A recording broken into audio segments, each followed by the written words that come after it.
Well, I'm back from a holiday in Wales to find this boat on the wharf, and she's lovely. She's called Endeavour. She's a 60-foot semi-traditional narrowboat built in 2007 by Derrett and Hammond, fitted out on a Colecraft shell. The paintwork, I ought to say, is in need of some attention, but the fit out and the interior is really lovely, as I'm sure you'll see and agree, hopefully. She was last blacked 3 years ago, so that'll be due. She was last serviced in 2021, but hasn't really been used since. The pram hood and the Cratch cover were new in late 2019 or early 2020. That pram hood's brilliant. It's got so much room in it, and it easily folds forward for navigating. It's easy to stand up. There's loads of headroom in there, and all the panels, the same back and front actually, all the panels come out, so you can just have a canopy over your head for sun or rain when you're cruising. Solar panels on the roof. There's 610 watts of solar panels.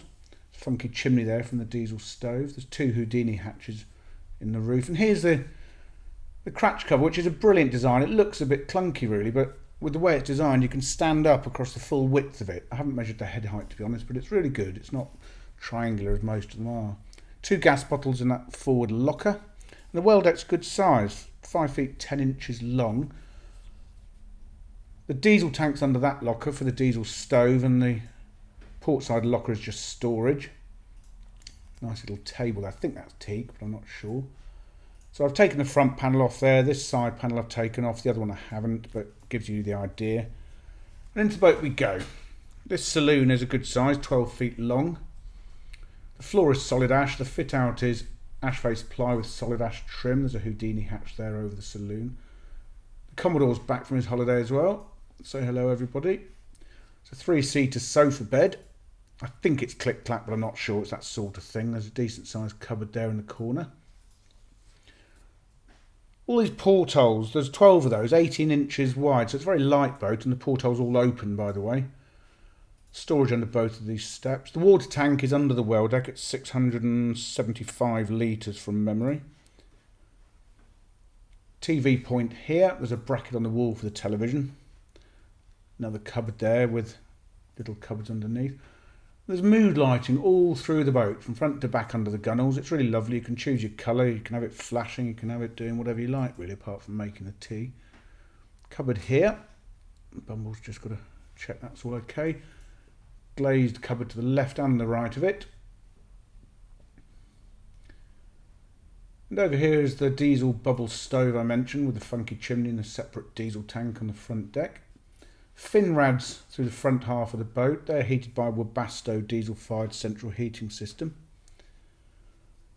And there are some radiators towards the back of the boat. There's that Houdini hatch. All the lights on board are LED. Head height is 6 foot 4 inches. And after the saloon is the Dinette. It's a Pullman-style Dinette. There's storage underneath both of these benches.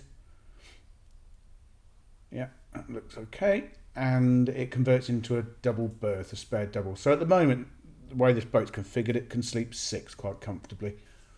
Sofa bed, the Dinette, and the fixed double at the back. There's a side hatch here with glazed inner doors. There's another side hatch in the galley which has the same arrangement with the inner doors. I'm just trying to put the bolt back in one-handed there. It's not that easy. And there's the view forward down the boat from the galley. The galley is next, 8 feet long, so good proportions in here. All the woodwork's really solid in here. That's a 5-bottle wine rack, shelves next to it. Here's the Belfast sink. I've learnt today the difference between a Belfast and a Butler sink. Apparently the Belfast sinks have drainage hole, an overflow thing, and the Butler sinks don't. So that's a Belfast. Drawers and cupboards next to it. You can see how thick all the woodwork is. Nice chunky doors. Get out, Bumble, for goodness sake. Microwave oven there, and some shelves above that. The portholes in the galley have Venetian blinds squirreled away there. That's quite neatly done actually. Shelves on the other side. There's the other side hatch I mentioned. And here's the fridge. It's a 230 volt Bomatic fridge with an ice box.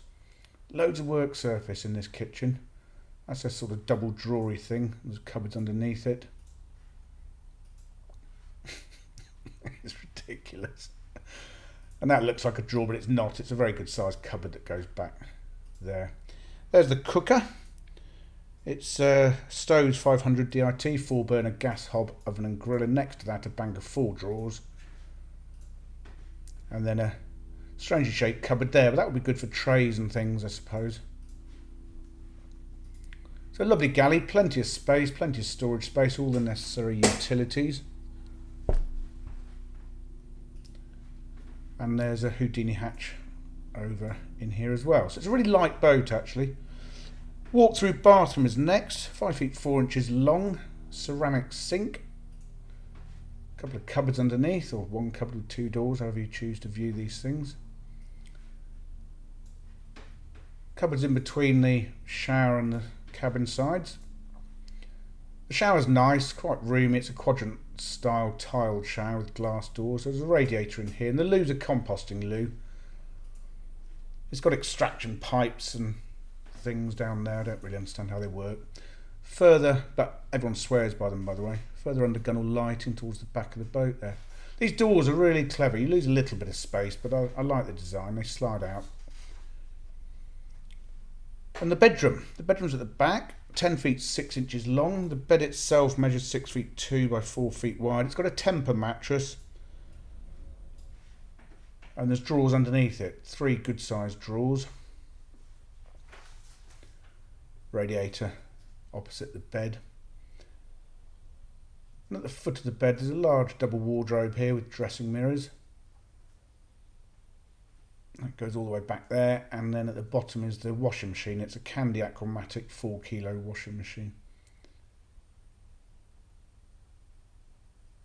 On the other side of the boat is another very good sized cupboard, shelving cupboard. And these steps, I haven't looked at these yet, so they actually pull forward in case you need to access behind there, but each of these steps has storage under. This one lifts. The next one, which I found out later, has a cupboard door, and the bottom one is actually a drawer. Anyway, there's storage under each step. And there's the view forward down the bedroom. Electrics are in here. There are the fuse boxes, there's the solar controller, and at the bottom there is the 2.5 kilowatt Sterling Pro Combi Q inverter charger. Out onto the semi-trad deck, the engine's in here. Nice and clean in here. It's a Beta 43 with a hospital silencer actually. Very quiet when you're manoeuvring, and she's a lovely boat to handle as well, I ought to say. Bank of batteries on the right of the screen there. There are 3 Victron AGM deep cycle batteries, 170 amp hours each. They're less than 2 years old. There's also one starter battery and a bow thruster battery at the front of the boat. Let's do a quick turn around. Try and give you a feel for the space in here. It's very tall. It's a really nice social area this. You've got the best of both worlds actually. Social areas at the front and the back of the boat. And as I say, these sides all come off if you want just a canopy over your head. So we'll have another walk back through the boat. What do I need to mention? There was a full survey on her in June 2019. That's available in the office for viewing.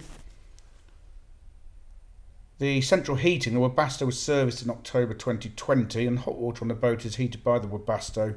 The engine oil is also an immersion heater on board. There's a galvanic isolator on board, and the landline, 230 volts, is from the inverter or landline, and there is a front and a back hookup for the landline. She comes with all the necessary navigation equipment. There's quite a lot of it. Mooring pins, chains, fenders, windlasses. And there is also a bow thruster on board. I haven't mentioned that. It's a really lovely boat, lovely fit out, very solidly built. As I say, the paintwork does need a bit of attention, but apart from that, she's beautiful. For further photographs, a fully downloadable colour brochure and the price, go to our website www.rugbyboats.co.uk.